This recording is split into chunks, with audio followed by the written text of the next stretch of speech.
Karmeti by का चरित्र। कर्माबाई अलग है, करमेती बाई अलग है। करमेती बाई का जब मैं चरित्र पढ़ रहा था तो पढ़ते पढ़ते आंसू आ गए आंखों में। राजस्थान की भूमि वीरों की भी भूमि रही है, राजस्थान की भूमि भक्तों की भी भूमि रही है, भगवान के भक्तों की भी भूमि रही है। मीरा की भूमि जन्मस्थली राजस्थानी है, चित्तौड़गढ़ है। ऐसी करमेती बाई का जन्म, प्रकाश डालें उनके चरित्र पर तो देखेंगे करमेती बाई का भी जन्म राजस्थान की ही धरा पर हुआ। और शेखावत क्षेत्र में, सही कह रहे हैं आप बिल्कुल, शेखावत क्षेत्र में खंडेला एक जगह है, वहां। अच्छा आप वहीं से हैं, धन्य हो।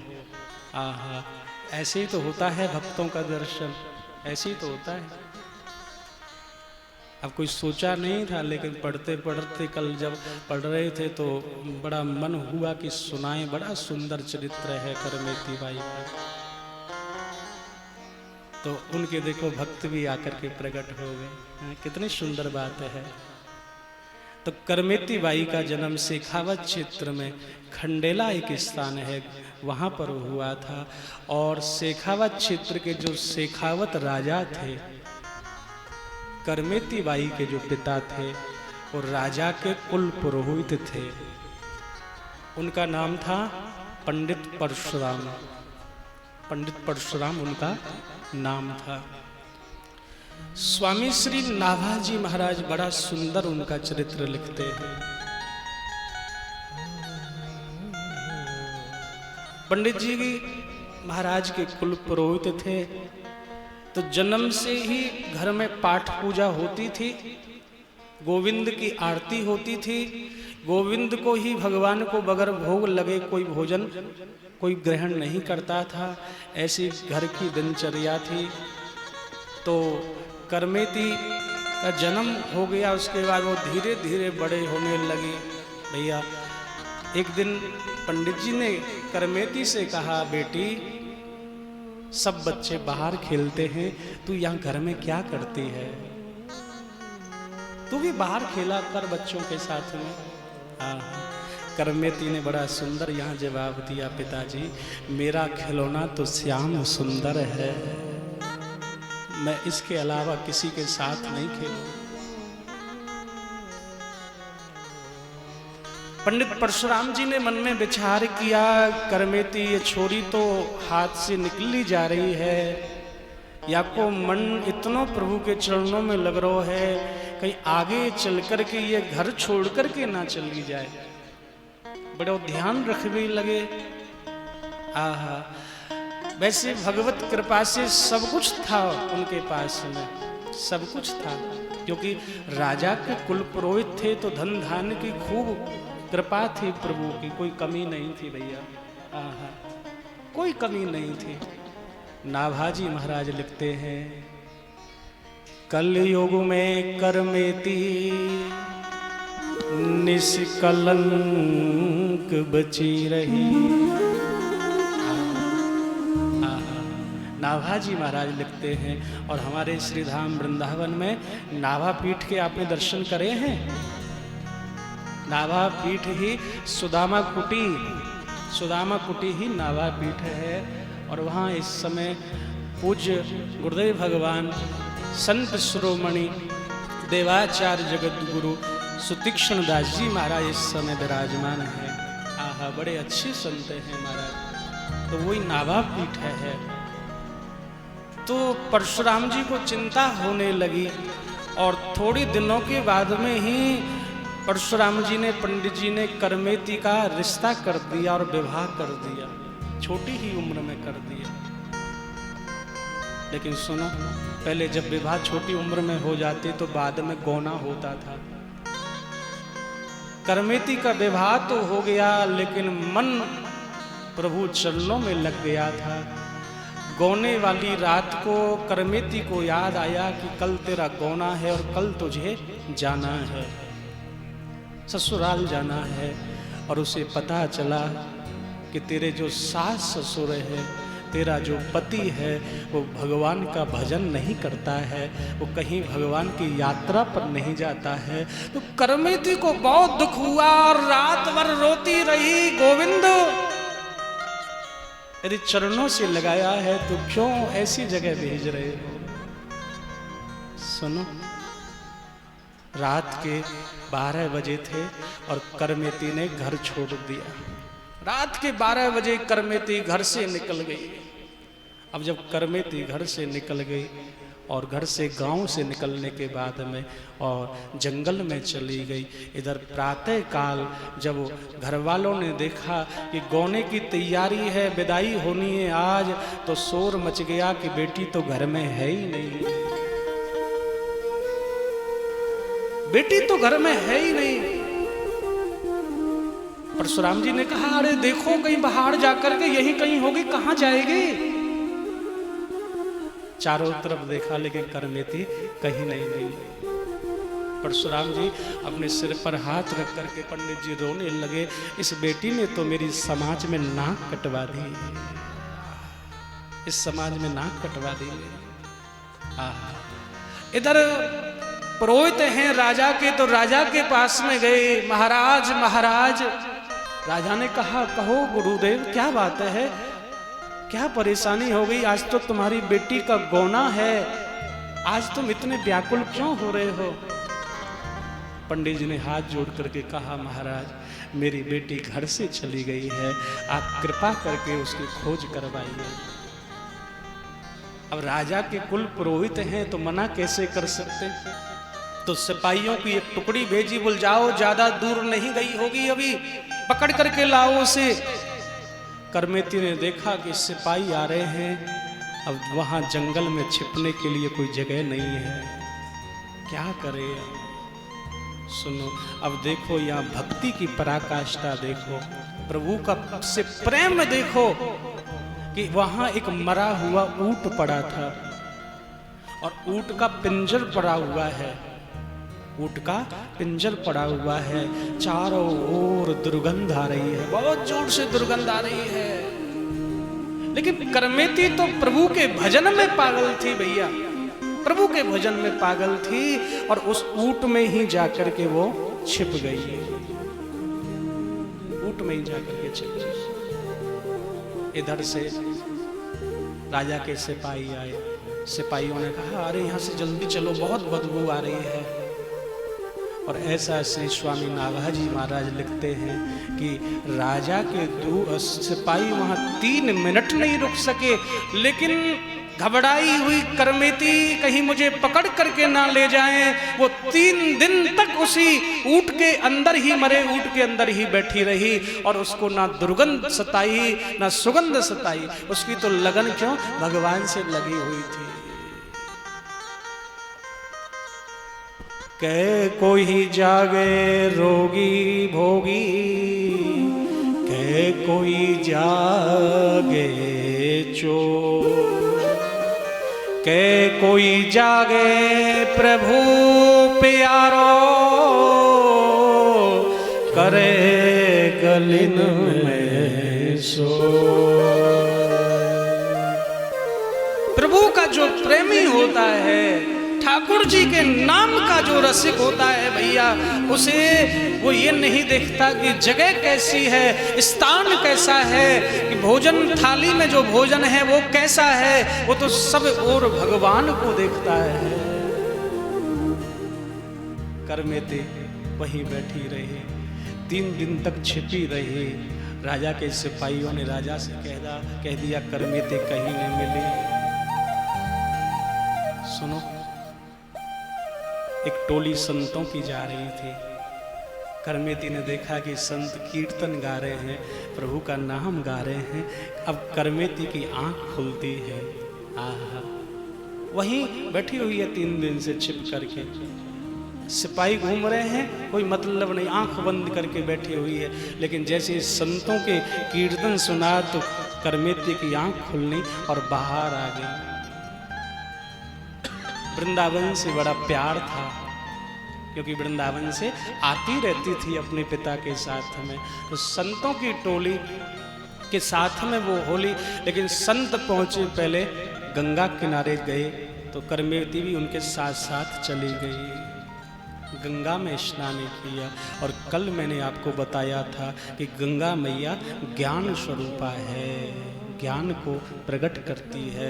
जैसे करमेती ने आज प्रभु का नाम लेकर के डुबकी गंगा में लगाई, करमेती का विवेक जागा। जितना भी उसका दुख था ना, जो पीड़ा थी, उस सबको वो भूल गई, सारी पीड़ा को भूल गई। और देखो आज करमेती गंगा स्नान करके धीरे धीरे चल चल करके और श्रीधाम वृंदावन में पहुंच गई। अकेली ब्राह्मण की बेटी, बहुत ज्यादा कोई पढ़ी लिखी नहीं, बहुत ज्यादा कोई उसके पास में कुछ धन नहीं था। मेरे गोविंद के दर्शन करे, गोविंद देव जी के दर्शन करे, आहा, राधा वल्लभ के दर्शन करे, लेकिन रहने के लिए कोई जगह नहीं, तो यमुना के किनारे ही पड़ी रहती है। यमुना के किनारे ही पड़ी रहती है, प्रभु का नाम स्मरण करती है। गोविंद, गोपाल, कृष्ण, कन्हैया, ये नाम जपती रहती है। देखा कि कहाँ जाए, किसके पास जाए, कौन रखेगा, लेकिन पास में तो कुछ नहीं था भैया। वृंदावन में अपना समय गुजारने लगी, जो भी मिल जाता है वो खा लेती है, थोड़ा बहुत जमुना जल पी लेती है। इधर पंडित जी ने एक दिन सोचा कि गई तो कहाँ गई, कहीं रिश्तेदारी में नहीं, कहीं किसी के यहाँ नहीं मिली, जरूर वृंदावन ही गई होगी, जरूर वृंदावन गई होगी, क्योंकि उसका वृंदावन से प्रेम था, वृंदावन से उसकी लगन थी। परशुराम जी अपना थैला उठाया, एक जोड़ी कपड़े रखे और खंडेला से वो भी वृंदावन चल दिए। खंडेला से वृंदावन पहुंचे।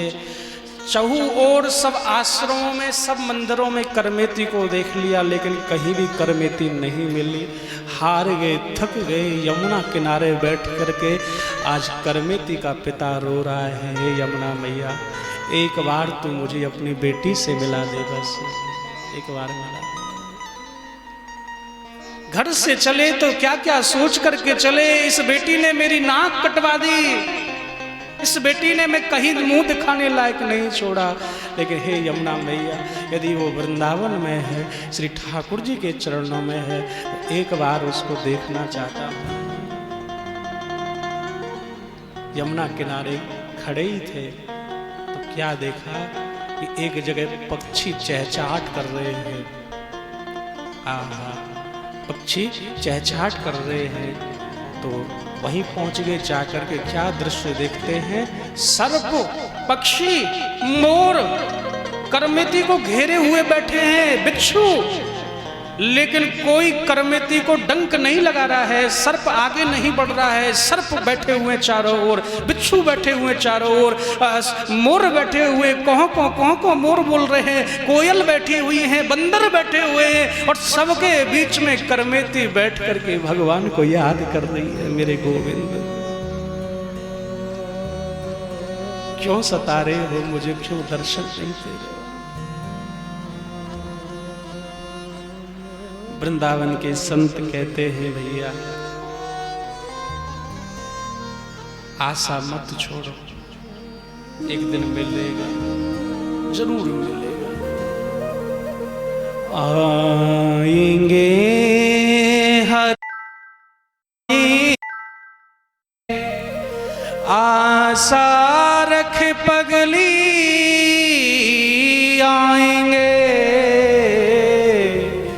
आशा रख पगली, आएंगे आशा रख पगली, आएंगे आशा रख पगली, आएंगे आशा रख पगली, आएंगे ओ आएंगे हरि, आएंगे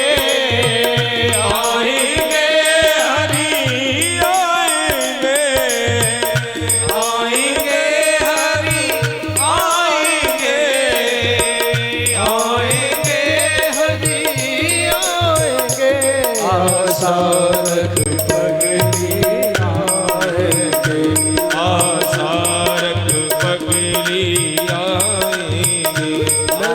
है तो बुलाया है वो आता होगा, मैंने मोहन को बुलाया है वो आता होगा। हो मैंने मोहन को बुलाया है वो आता होगा, मैंने मोहन को बुलाया है वो आता होगा। तू भी आना, तू भी आना मेरे घर आज तमाशा होगा, तुम भी आना मेरे घर आज तमाशा होगा। तुम भी आना मेरे घर आज तमाशा होगा, भी आना मेरे घर आज तमाशा होगा। मैंने मोहन को बुलाया है वो आता होगा, मेरे मोहन को बुलाया है वो आता होगा। तुम भी आना, तुम भी आना। कौन कौन आ रहा है? कौन कौन आ रहा है? हाथ खड़ा करो। तुम भी आना, तुम भी आना, तुम भी आना मेरे घर आज तमाशा होगा। तुम भी आना मेरे घर आज ये तमाशा होगा। दादा सब तन खाइयो,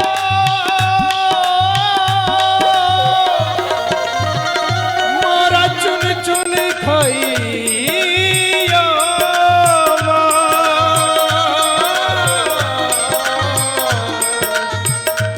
मेरे दोने नामत खाइयो,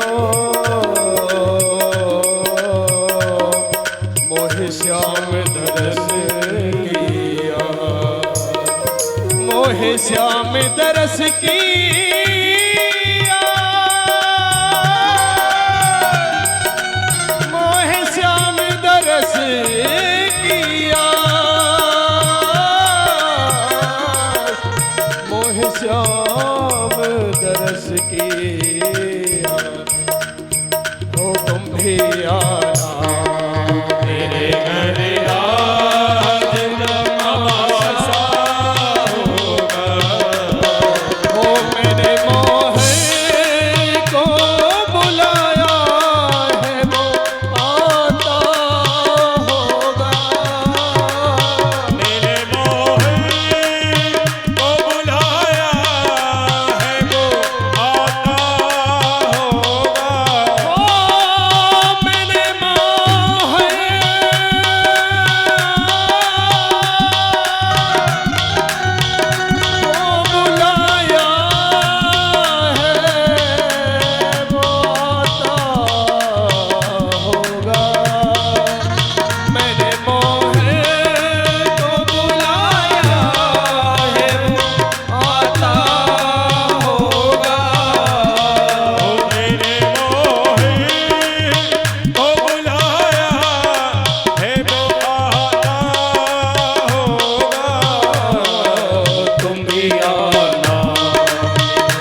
रख पगली आएंगे। करमेती को चारों ओर से बिच्छुओं ने सर्पों ने घेर रखा है और करमेती की आंखों से भैया मानो गंगा यमुना बह रही है, बिरह के आंसू निकल रहे हैं। ठाकुर जी के बिरह में पागल हो गई है। पिताजी पहुंचे, पिताजी बार बार बुला रहे हैं करमेती करमेती, लेकिन करमेती को तो कोई यही नहीं पता कि कोई आवाज भी दे रहा है। जोर से जाकर के हिलाया। करमेती ने जैसे ही पिता को देखा तो एक साथ डर सी गई, कहीं ऐसा ना हो मेरे पिता मुझे यहाँ से लौटा करके ले जाए, कहीं यहाँ से लौटा करके ले जाए। महाराज ने, परशुराम जी ने कहा बेटी तूने तो मेरी नाक कटवा दी, गौने वाले दिन तू घर को छोड़ करके चली आई। करमेती ने यहाँ बहुत अच्छी बात कही, पिताजी नाक होती तो कटती ना, नाक होती तो कटते, आपकी नाक कहाँ कट गई? आपकी नाक तो आपके मुंह पे ही है। बहुत मनाया बेटी को तू लौट चल यहाँ से, लेकिन करमेती ने कहा नहीं पिताजी अब मैं नहीं जाऊंगी। बेटी का भाव देखा, कृष्ण प्रेम देखा। अभी तक तो ज्ञान ही था परशुराम जी को, लेकिन अब ठाकुर जी को प्रेम हो गया, गोविंद से प्रेम हो गया। ठीक है बेटी तू यहीं रहे। सुनो, यहाँ जब पिताजी जा रहे थे, करमेती ने अपने हाथ से एक विग्रह रूप ठाकुर जी का बना करके अपने पिता को दिया। पिताजी बहुत दिन हजूरी कर ली राजा की, बहुत दिन मजूरी कर ली उस राजा की। अरे पिताजी अब कुछ करना चाहते हो, जो जीवन शेष बचा है ना, तो मेरे गोविंद की थोड़ी सी हजूरी कर लेना, ये तुम्हारी नैया को पान लगा देंगे। परशुराम जी घर पहुंचे, घर में ठाकुर जी के विग्रह को विराजमान किया और तो रात दिन लगन लग गई प्रभु के नाम की। महाराज शेखावत ने देखा कि प्रभु जी आ नहीं रहे, सिपाहियों को भेजा जाकर के पूछो कैसे नहीं आ रहे हैं, बीमार हैं कि कहाँ हैं? कह करके गए थे वृंदावन जा रहा हूं, क्या वृंदावन से लौटे नहीं? सिपाही आए, प्रभु जी महाराज ने याद किया है, आज पंडित परशुराम ने कहा कह देना अपने राजा से अब उसे उसकी मजूरी नहीं करनी, उसके यहाँ नहीं आना। अब तो उसे उससे बड़ा सेठ मिल गया है, और कौन सा सेठ? सांवरिया सेठ मिल गया है। सिपाहियों ने जाकर कह दिया महाराज वो नहीं आएंगे, उन्होंने कहा है कि उनको एक बड़ा सेठ मिल गया है। राजा ने देखा कि मेरे से बड़ा यहाँ कौन है। राजा खुद परशुराम जी के घर गए, जाकर के प्रवेश किए। भैया जैसे घर में द्वार से प्रवेश किए ना, चारों ओर दिव्य सुगंध घर में आ रही है, दिव्य सुगंधी आ रही है। राजा शेखावत महाराज भी सोचने के लिए मजबूर हो गए, ये कौन सा इत्र है, पूछूंगा जाकर के थोड़ा सा मैं भी लूंगा, क्योंकि ऐसा इत्र ऐसी खुशबू तो मैंने आज तक नहीं देखी। पंडित जी से जाकर के मिले, पंडित जी ये किसकी खुशबू है? आहा, परशुराम जी ने बड़ी सुंदर बात यहाँ कही, राजन ये कृष्ण प्रेम की खुशबू है, ये ठाकुर जी के प्रेम की खुशबू है, गोविंद के प्रेम की खुशबू।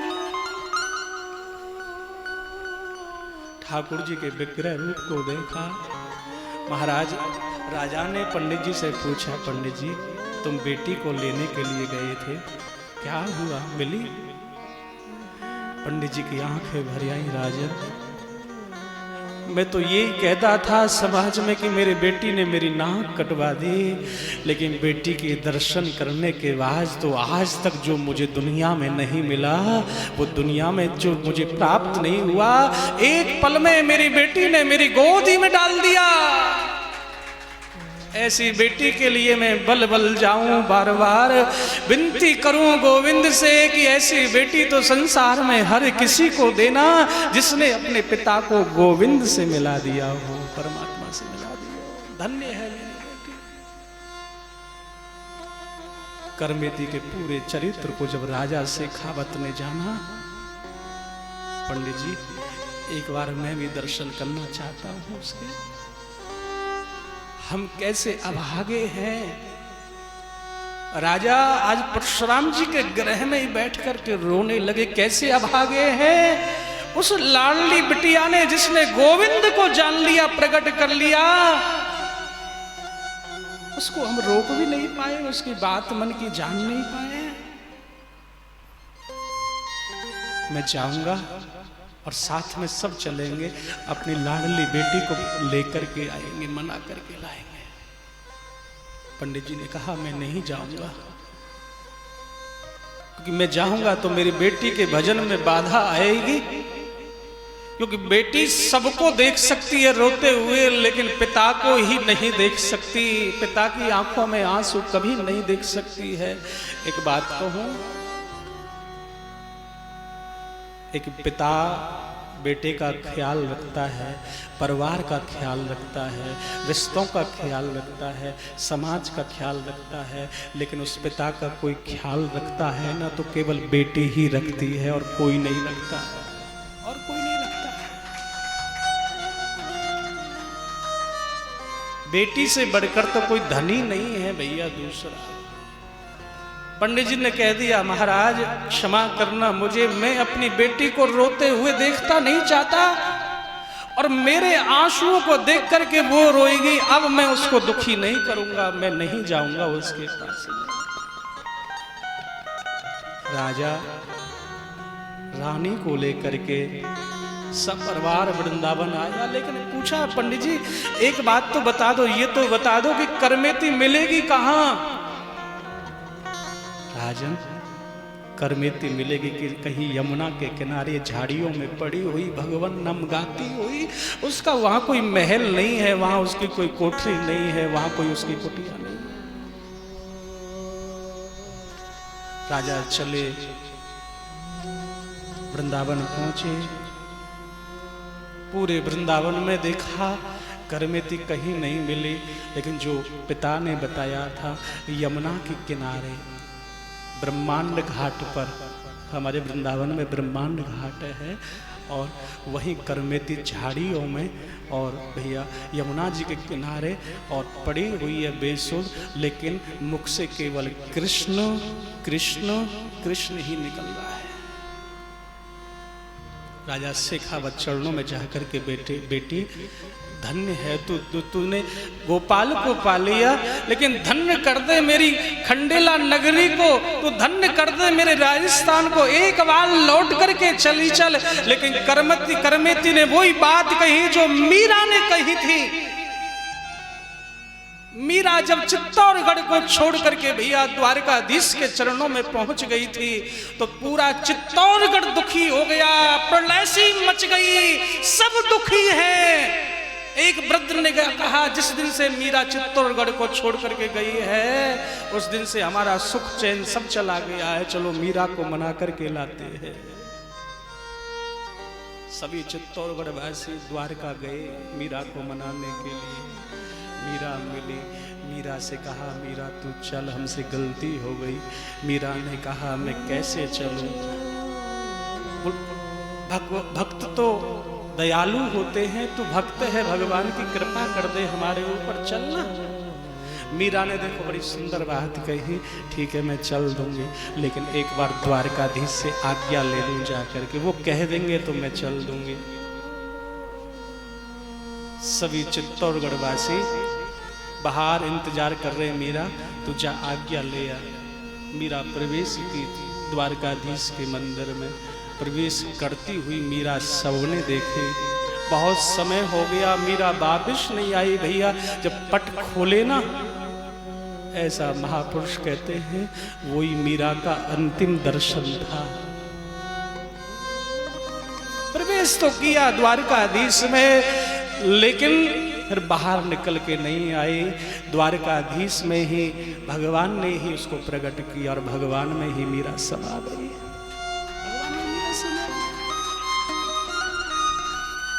आज करमेती ने कहा महाराज मुझे आप विवश मत करो, मैं अपने गोविंद के बगैर अब नहीं रह सकती हूं। राजा ने कहा इतने बड़े राज्य की बेटी, शेखावत के कुल पुरोहित की बेटी ऐसे यहां रहेगी? सुनो, राजा शेखावत ने एक कुटिया बनवा दी करमेती के लिए। ब्रह्मांड घाट पर यमुना के किनारे कुटिया बनवा दी। करमेती उसमें रहने लगी। नागाजी जब आगे लिखते हैं ना, तो उन शब्दों पर आज के जो बुद्धिमान लोग हैं ना, ये कहेंगे सब बेकार की बातें हैं। 18 दिन तक, एक बार 18 दिन तक रात दिन रात कृष्ण को जब याद कर रही थी तो बेसुध हो गई। 18 दिन तक ना जल पिया ना अन्न ग्रहण किया, केवल कृष्ण कृष्ण कृष्ण कृष्ण कृष्ण कृष्ण कह रे मन, कृष्ण कृष्ण कह रे। और सुनो, ऐसा महापुरुष कहते हैं, नाभाजी महाराज लिखते हैं कि 18 दिन जब हो गए तो भगवान को प्रकट होना पड़ा करमेती के लिए, और एक संत वेश धारण करके भगवान प्रकट हुए प्रसाद लेकर के, और करमेती की कुटिया में आए। आकर के हिलाया, करमेती जाग जाग, तुझे कितने दिन हो गए कुछ खाया भी नहीं है, ले तेरे लिए प्रसाद लाया हूं। और उस प्रसाद को जब चखा करमेती ने एक ही बात कही, बाबा मैं सब जानती हूं, आप मेरे गिरधर गोपाल हो, आप ही मेरे कृष्ण हो, जो अब परीक्षा ले रहे हो अब मत तड़पाओ मुझे। संत में से भैया भगवान प्रकट हो गए। और करमेती बोली, गोविंद यदि खिलाना चाहते हो तो आज ऐसा प्रसाद एक बार खिला दो कि कभी जीवन में मुझे फिर भूख प्यास लगे ही नहीं। और मेरे गोविंद ने आज अपने हाथ से भैया जब प्रसाद खिलाया, उसी प्रसाद के प्रभाव से करमेती संसार में अमर हो गई, अमर हो गई। ये है भक्तों की कथा।